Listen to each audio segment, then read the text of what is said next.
देशातली पहिली खाजगी बाजार समिती म्हणून देशात व देशाबाहेर नावलौकिक असलेली परफेक्ट कृषी मार्केट यार्ड नाशिक येथे शिरूर कासार तालुक्यातील वारणी या गावातील शेतकरी रामनाथ रावसाहेब केदार यांनी पिकवलेल्या डाळिंबास प्रति किलो 301 रुपये उच्चांकी भाव मिळाला। मागील 10 वर्षातला हा सर्वाधिक भाव असल्याचे या खाजगी बाजार समितीचे अध्यक्ष बाबूराव पिंगळे यांनी सांगितले। हा उच्च प्रतीचा माल मलेशिया देशात पाठवला जाणार असून खरेदीदार व्यापारी दुबई येथील बकरावी फ्रूट कंपनी आहे।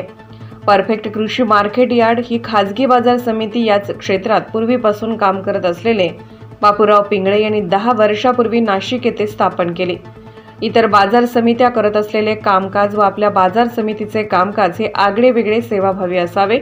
शेतकऱ्यांना त्यांच्या घामाचे दाम पुरेपूर व त्वरित मिळावे।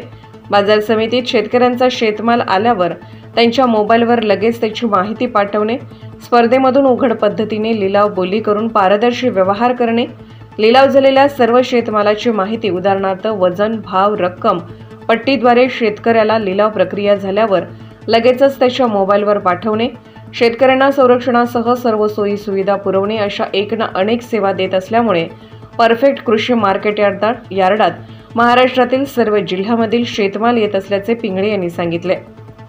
वास्तविक शेतकरी हे नेहमी प्रयोगशील शेती करून उत्कृष्ट प्रकारचा शेतमाल आपल्या शेतात पिकवतात, पण त्यांना योग्य बाजारपेठ व योग्य मार्गदर्शनाअभावी आपला माल योग्य भावात विकता येत नाही, तर कधी कधी त्या मालाचे कृषी उत्पन्न बाजार समितीत आणावे लागणारे भाडेही मिळत नाही।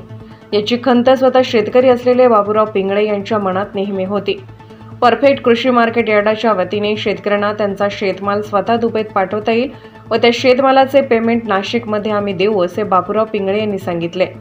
बळीराजाला त्यांच्या घामाचे दाम मिळावे, त्यांच्या शेतमालाला चांगला भाव मिळावा, त्यांची फसवणूक होऊ नये, त्यांना त्यांच्या शेतमालाचे पैसे त्वरित मिळावे, त्यांना योग्य मार्गदर्शन, मदत, सहकार्य उपलब्ध व्हावे अशा संकल्पनेमधून खाजगी कृषी उत्पन्न बाजार समिती स्थापन केल्याचे पिंगळे यांनी सांगितले। शेतकऱ्याच्या शेतात पिकलेला शेतमाल फक्त भारतातच न जाता तो शेतमाल दुबई, मलेशिया, सिंगापूरसह सर्व जगात गेला पाहिजे। त्याकरिता राज्य व केंद्र सरकारने सुलभ व जलद वाहतूक सेवा उपलब्ध करून द्यावी। हवाई, रस्ते व समुद्रमार्गे अशा सर्व वाहतूक सेवा पुरवाव्या, म्हणजे शेतकरी जगाच्या मागणीप्रमाणे दर्जेदार व उत्कृष्ट पिके घेतील। त्यामुळे बळीराजाला त्यांच्या घामाचे योग्य दाम मिळेल, असे यावेळी डाळिंब उत्पादक शेतकरी रामनाथ रावसाहेब केदार यांनी सांगितले।